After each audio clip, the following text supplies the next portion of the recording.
has been always the challenge, the way to test myself, which I found in ultra running.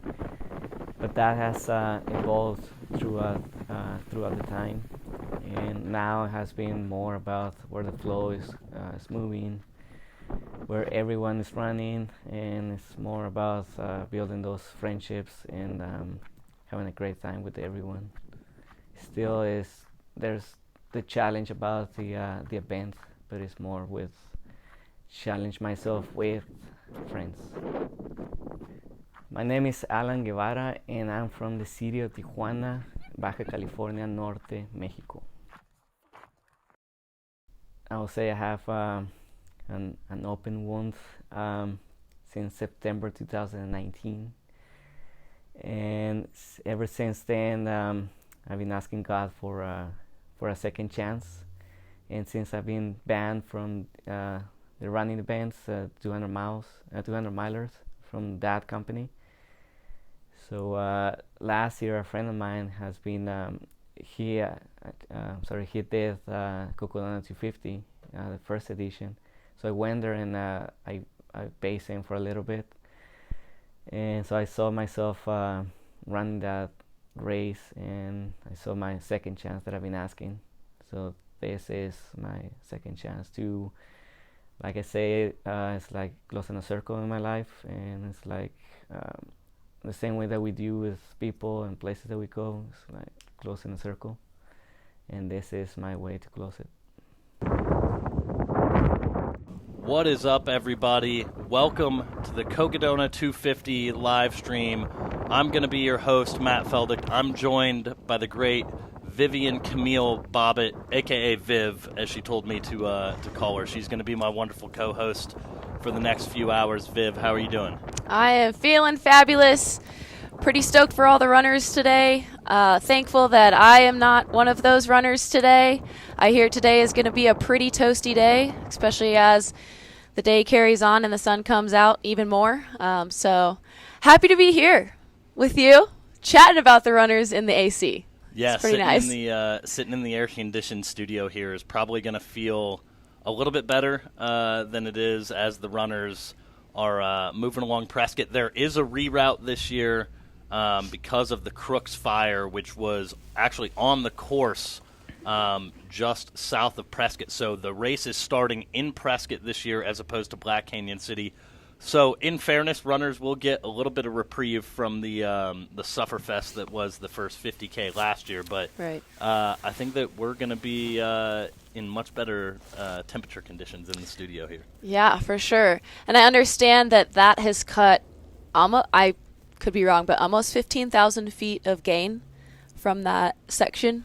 Yeah, it's definitely cut quite a bit of vert off of elevation gain off of the course. I'm not 100% sure on the exact number, but I think one of the bigger things that it cut off is just this long stretch being kind of exposed down still in the Sonoran Desert, right? Because in Prescott you're up closer to 5,000 feet, whereas the normal start would have been down closer to sea level, and it would be very hot. Yeah, absolutely. My name is Adrian, last name Bagrin. I'm from Moldova, East Europe, and I live now in San Diego, California.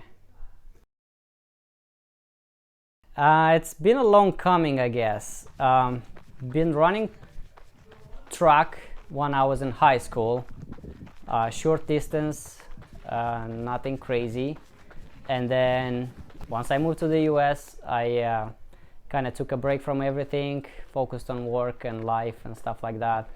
And then once I moved to San Diego, I went on hikes and seen some people running, and that was kind of new to me, looked exciting, and I met a couple people, stopped them, asked them about running on trails. They said that's a sport, and that's how I kind of got in, and I started joining the running groups.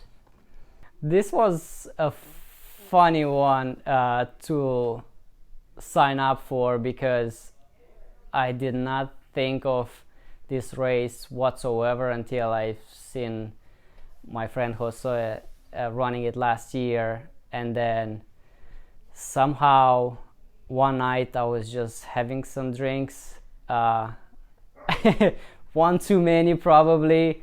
Registrations opened up, and then Jose just sent me a quick text saying like, hey, Cocodona registration opened, are you in? And I signed up that moment without even blinking, even though I was injured at the moment and not even knowing if I can run again. So it was a stupid decision, but a decision that motivated me to keep going for this past year, pretty much just to train hard and get to this point where I am right now.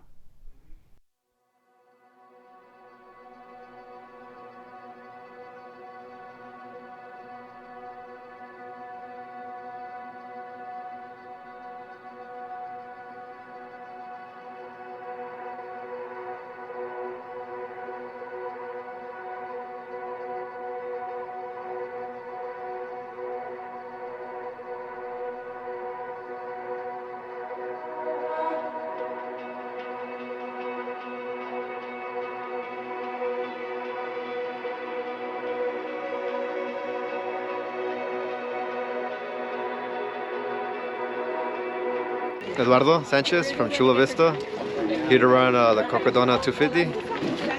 It's gonna get crazy. It's gonna hurt a lot, but it's all embracing the suck. All right, embracing the suck. What are you looking forward most to? Just seeing what I'm made of, seeing how far I can push, and I heard there's some great views, so.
Way to go, brother. How you feeling, my man?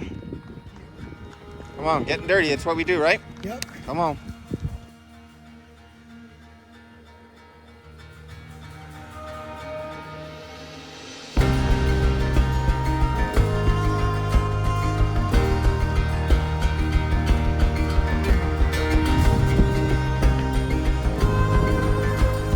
Way to go.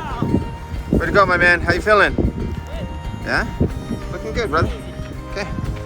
Got it. Nice and easy. Way to go, guys. Beautiful day before a run, right? Yeah. So I would say around mile 10, I start passing people, and the trail kind of winded up, and then I was able to go around people and just, you know, pick up the pace. Some rolling hills, fairly easy course for the first, I would say, half marathon.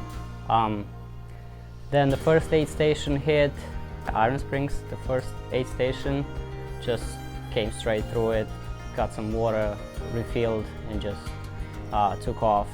And I was stuck with a group of people, a few ladies. They were pushing the pace. a lot of questions in my mind at that point because I knew Jose is way up there and I'm way in the back, so I started to like question my training. Am I ready for this? He knows what he's doing. I'll probably never see him again. And then I'm running with the ladies and I was like, Jesus, like they are so strong, you're weak. So a lot of questions like that are like way too early in the race. I'm like, just think of something else, just like count the miles, get to the next aid station and then regroup.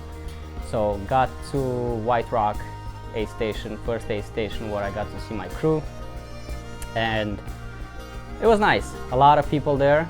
Everyone was like taking their time, so I'm like, okay, this is a good time to just like load up and get out pretty quick, but don't forget to like grab everything you need.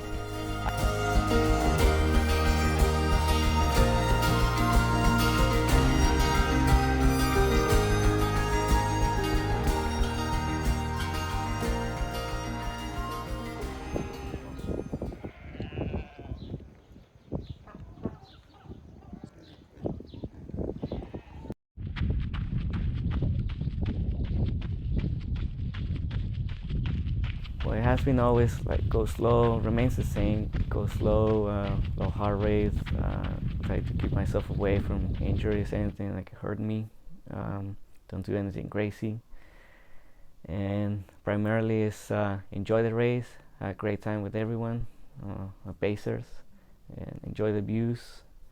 Dry towel. I got dry towel. Yeah. Right here. Oh, I know. No, you just go Just go around it. Yeah. Around what, this thing? Just go around it, yeah. around it. It's kind of stupid, right? Come on, Ben. I feel like I'm being pranked.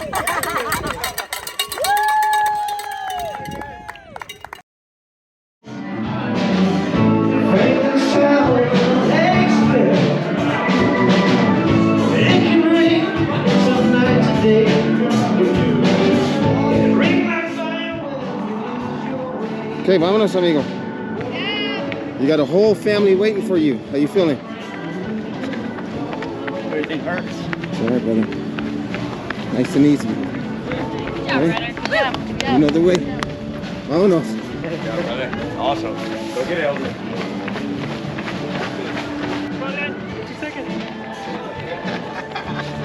Welcome to Whiskey Row. Get away from me.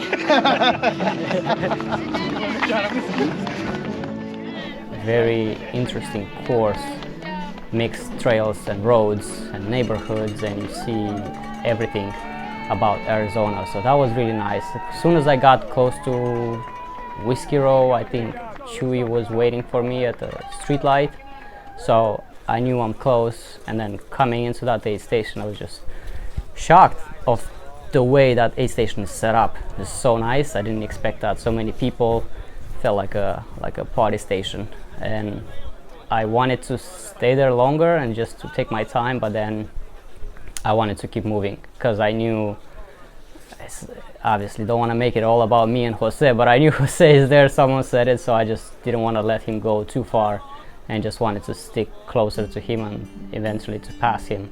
So yeah, came in, did what I had to do, stuck to the plan, changed socks, changed shoes, took care of my feet, cold gear, everything was loaded up in my vest, had some soup, which was very nice, and warming, and then took off with my first pacer, Chewy, and that was the end of it. That was pretty good, yeah.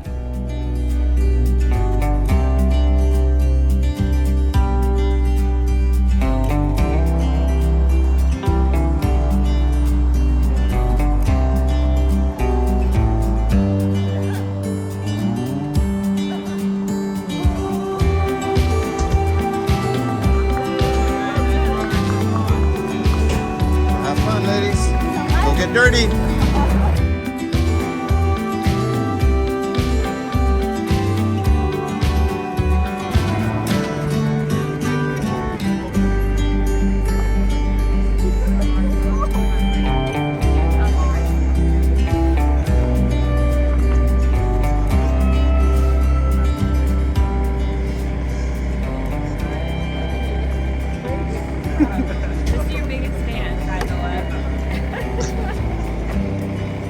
Chewy, ready?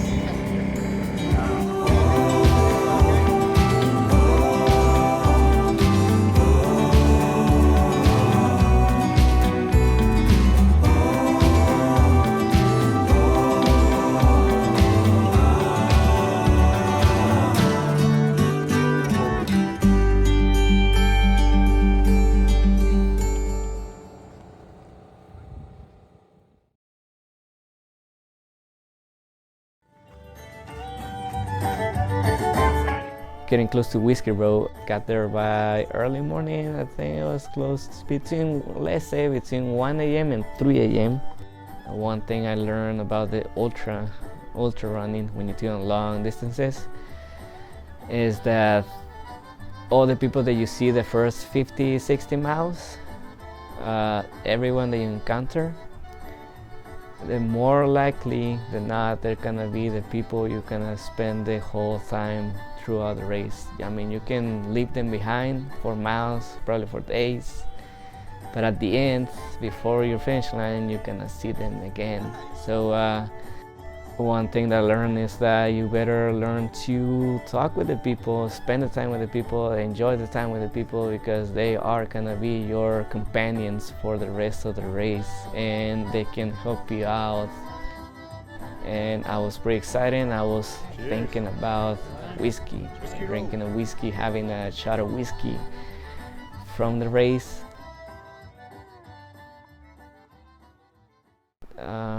Then we set up to go by 5. I think we took off, if I recall correctly, 5:15. We were out from the aid station.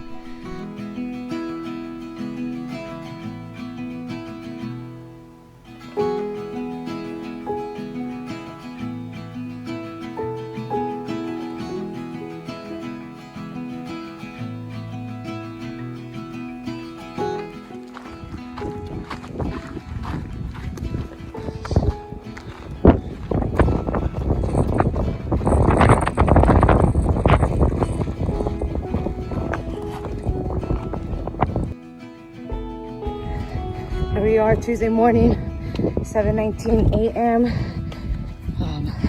We're heading towards the lake. Alan is feeling great. He hasn't slept yet, but he rested a little bit.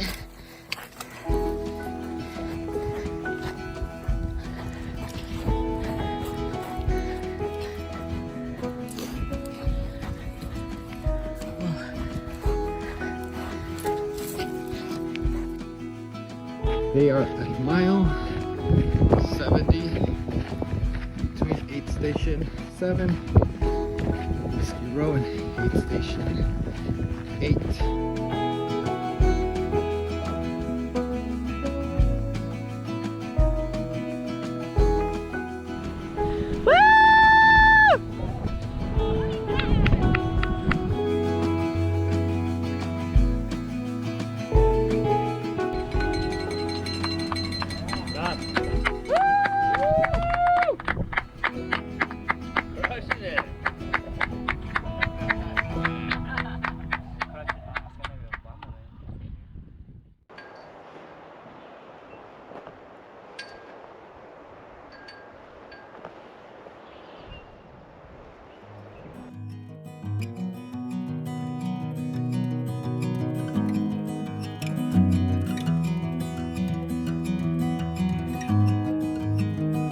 So yeah, we got to Mingus Mountain, mile 91, 7 a.m., 7 or 8 a.m.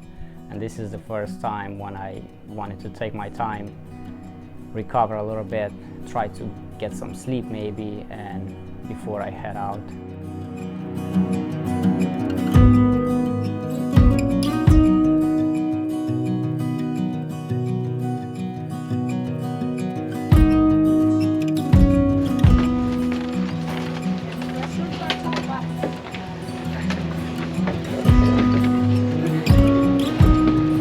What's up, guys? Let's go.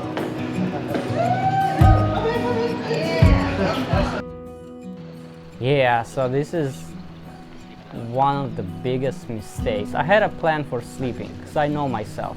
Not to sleep the first day, first night, second day, and then sleep towards the end of the second day or on the second night. However, that's the problem, like seeing all these other runners taking naps and sleeping, and reading about this race from people that ran it last year, and everyone said, I wish I slept more in the beginning. It really messed me up. I think the problem is that it was so early in the morning. In my head, there's a bunch of things running without stopping, like all my thoughts. So I'm like, if you sleep here, then you're gonna run Jerome at noon. That's gonna be really hot. If you stay longer, people are gonna start passing you, and you're losing ground. So a lot of questions with no answers, and my brain was just running nonstop, and I could not turn it off.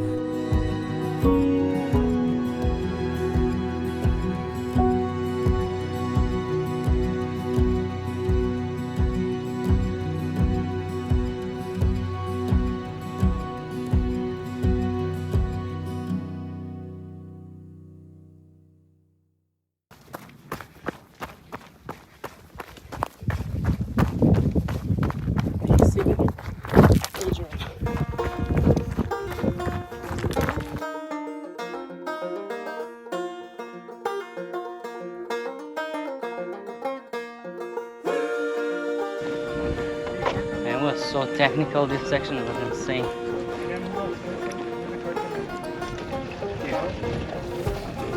We're in it. No, go back. Oh, this shit sucks.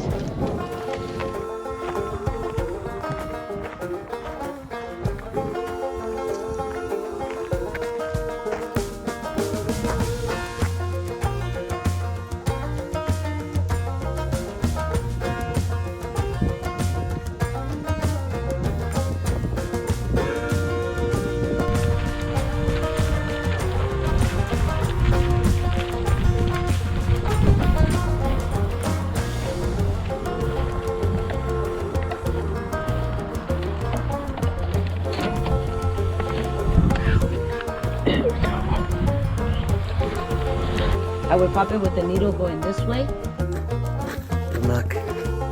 Look at this beauty.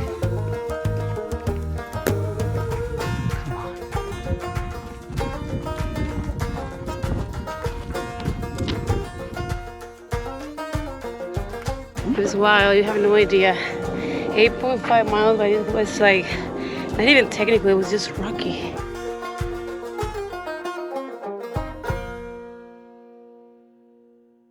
Alright, we're at mile 105-ish, 6. It's probably 10 at night. We just passed the mine at night. 2 more miles till we hit Jerome. How you feeling? Sleepy.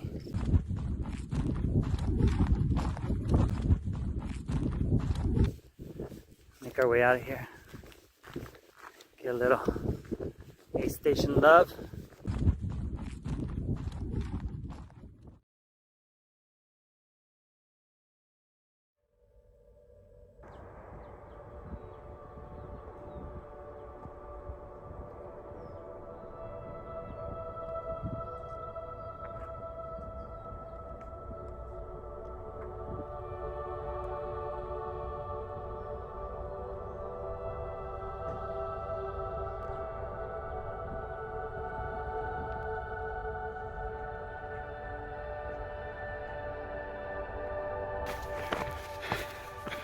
This is approximately mile 148, and we've just come into Sedona, or we're going to the climb of Sedona, but this is like mile 148.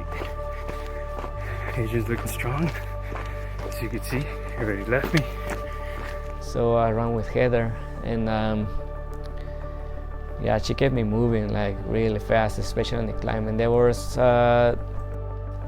like 2 big climbs, I would say, and it was actually more like a power hike, but it was really fast power hike. And So we keep on moving, and I would say that was a beautiful path. I got to see daylight. They call it Sedona, and That's view. It's incredible.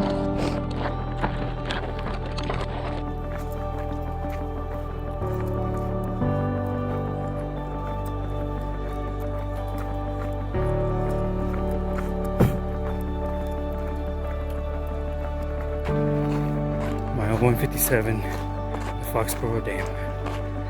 There goes again.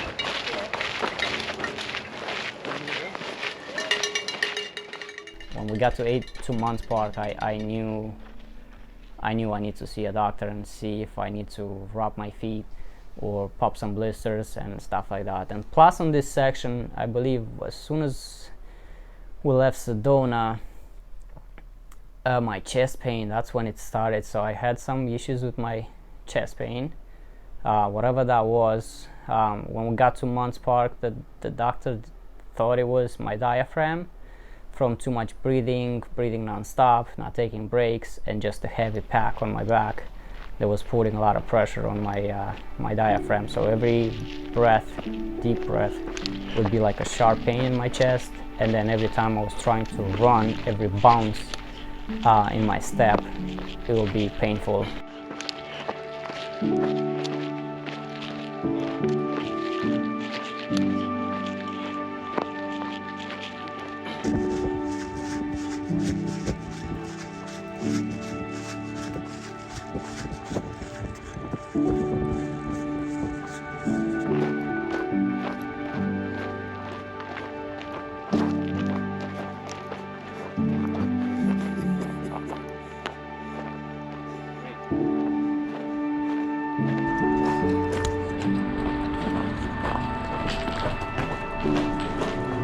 Yeah, be careful. Oh,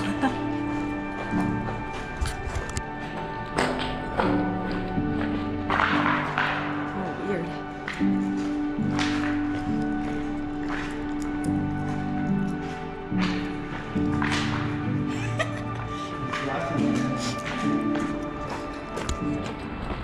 So there was a lot of problems with my feet, and it was mainly blisters. It was my left big toe that it was giving me more hard time than the right one, because at that time my feet were like kind of bad. It was not in the disaster mode, but it was getting close.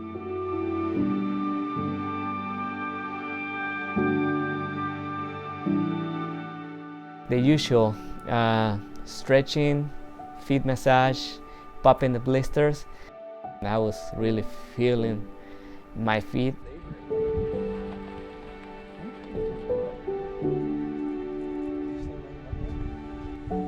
Oh yeah, there's some stuff coming out. The good thing is it's a good color right now. Like It's not green, yeah. It's not green. Yeah, so that's the good part. We popped the blisters and everything, work on the blade, we clean them up, but that blister had pus on it. So now it was not only one foot, it was both, right?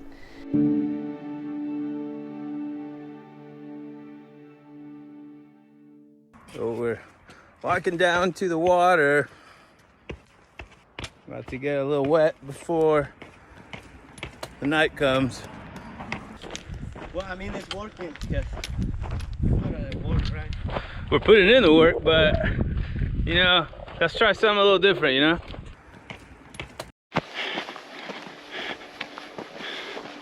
Take us home, my man.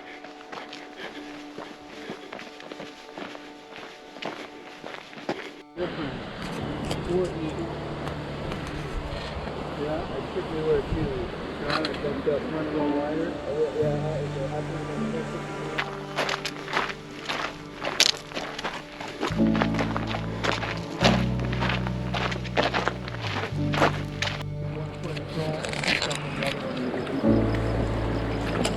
Easy day. Good work, guys. Good work.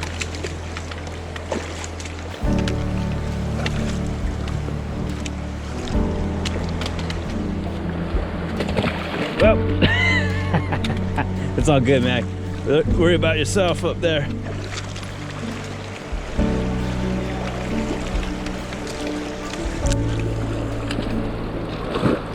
Careful. Careful.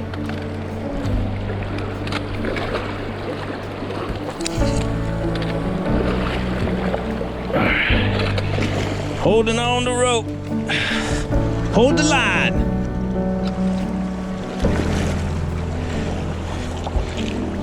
There you go. Is that helping?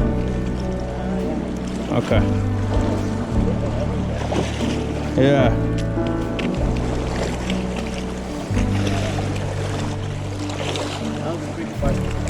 Yeah.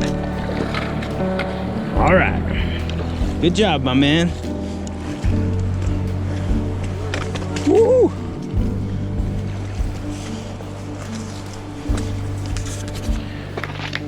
Right on.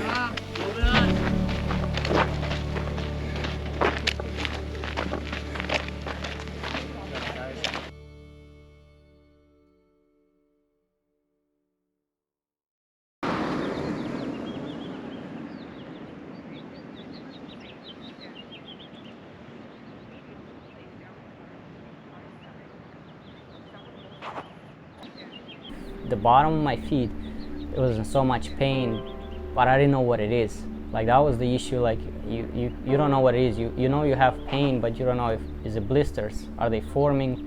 Is it just hot spots? Do you need to do anything, or is it just sore feet? I wish I was more prepped for my feet, because I never have blisters. Never had blisters. Never had issues with blisters. And this was the first race where I got blisters, and I got lots of them.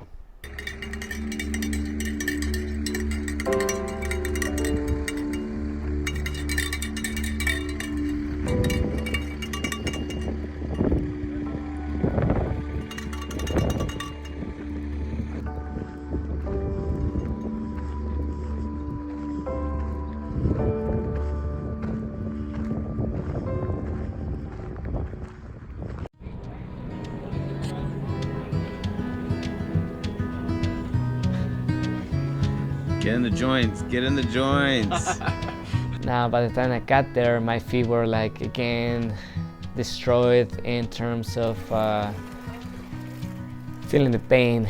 And in my mind, I was like really getting tired. I was like, I just got my feet fixed.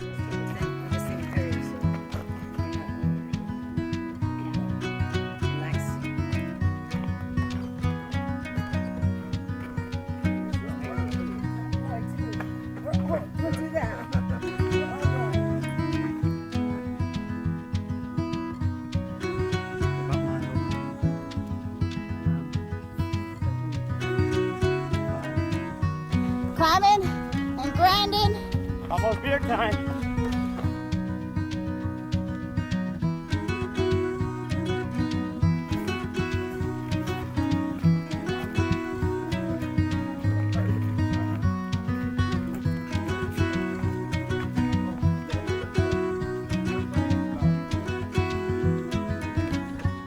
Eight miles in, and they're screwed again, right?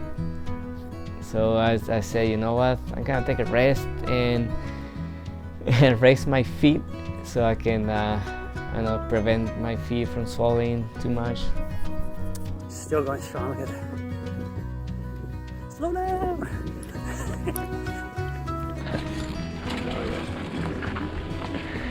We're on the hunt. On the hunt? Yeah, we're going night hunting today. Hunting for a finish line. Well, we're hunting people. Oh, have fun! Woo woo!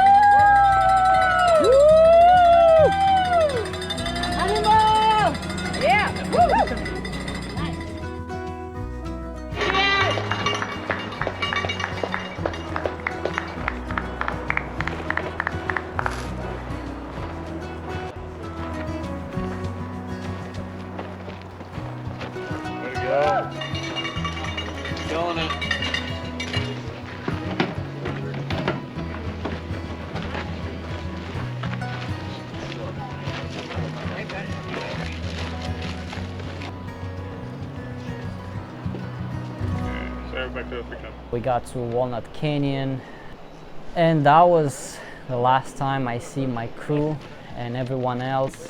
It was kind of weird. It was a little sad because I'm like, that's it, guys. This is your last job, I guess. Perfect. Love you. Okay. Thanks for great, guys. There we go, brother. You got it. You're almost done. Do I have everything? I think so.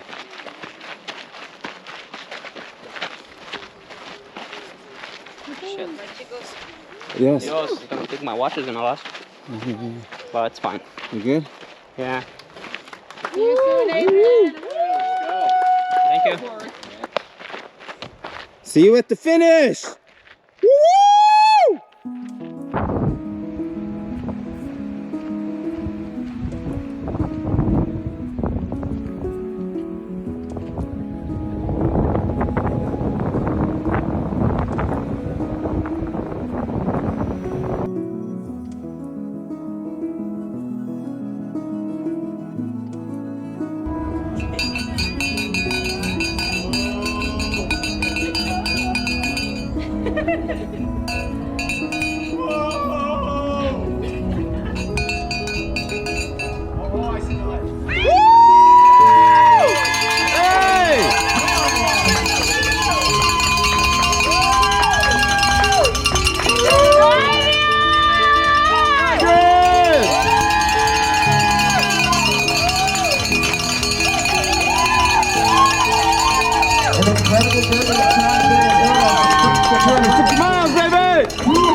Yeah, I didn't think I can do it for sure. Like I didn't think my brain or my mental state can keep up with so much running and non-stopping for 4 days.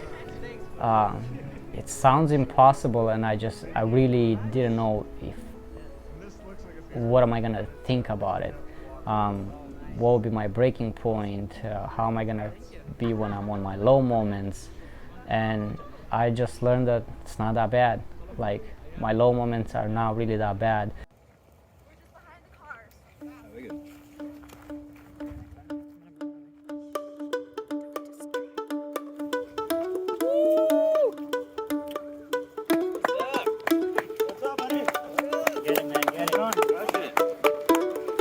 Freaking Cocodona is like killing me little by little, losing my voice, killing my feet. It's making your feet better, remember?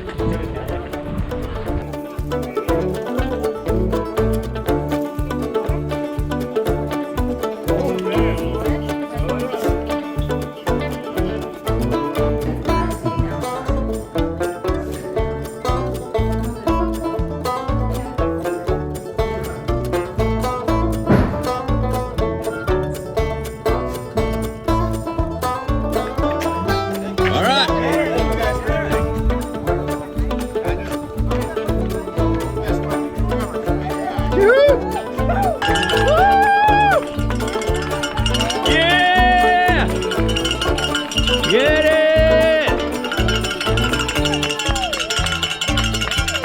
So by Walnut Canyon, it was the last 21 miles, 21-ish miles to the finish line. At Walnut Canyon, I draw a message saying, "Show me this." Basically, I draw the buckle. That was the motivation.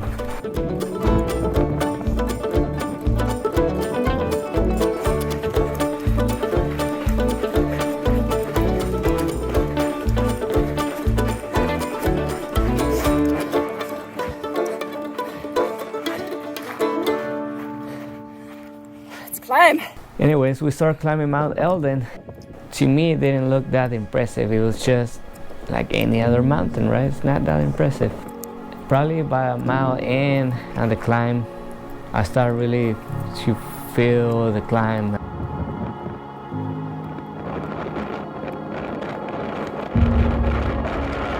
Here he comes, he's closing in on the finish line at Heritage Square.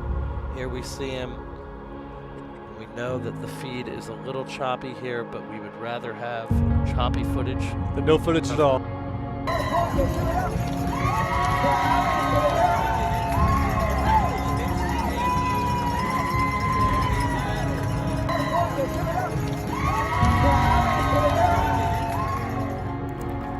Last 3.5 miles of a 250-mile race, and Alan is still running.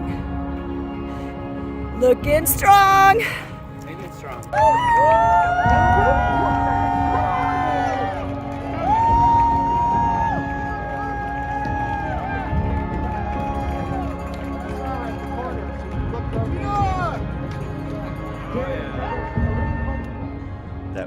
This is Alan Guevara from California. Very nice run indeed for Alan, as it looks like he'll be the 69th finisher of the Cocodona 250. Nice.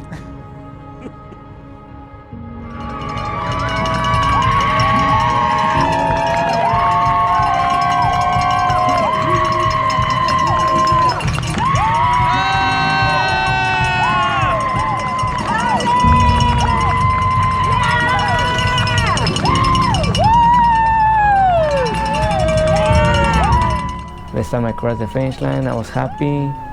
I just finished the job that I left out the last time, right? Because then again, the main reason why I was there, it was because of I was just resuming the other race. But that kept me going, kept me motivated. San Diego!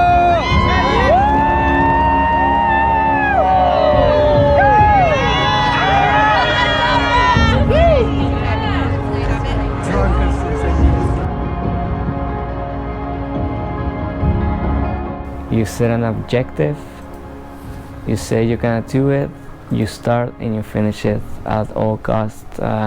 You do whatever it takes.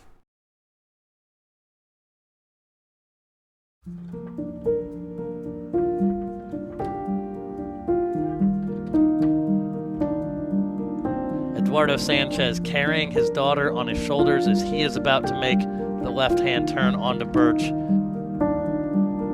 Team Vidrio here, Saul and Colleen, bibs 189 and 217. You're almost there, bro. One more block for the 250 miles, bro. Leia, you ready to finish this with Dad?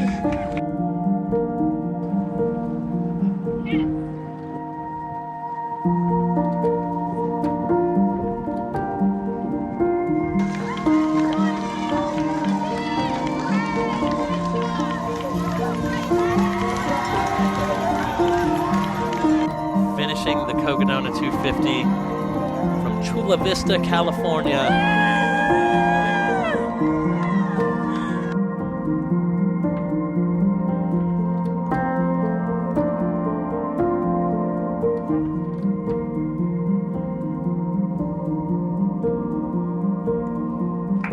That is the finish of the Cocodona 250 here. Last year, he finished and he didn't, so they're back for redemption and he's here to support.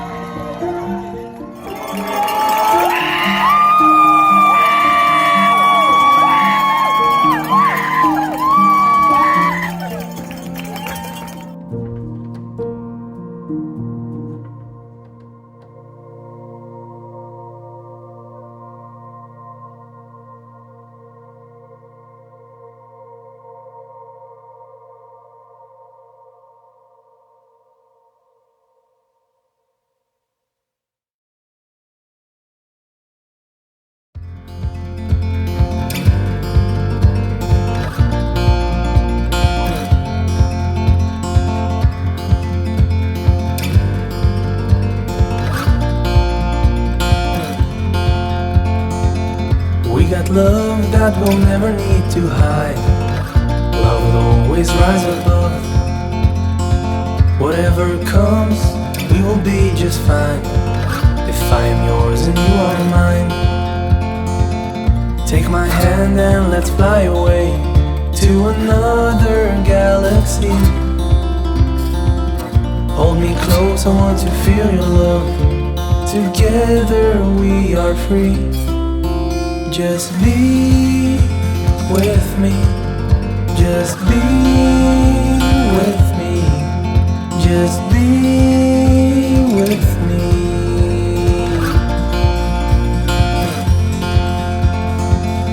Now we're one with the sun over our heads, and at night we'll be the stars. We can go any place that we want to. I don't care if that's too far. Take my hand and let's fly away to another galaxy. Hold me close, I want to feel your love. Together we are free. Just be with me. Just be with me. Just be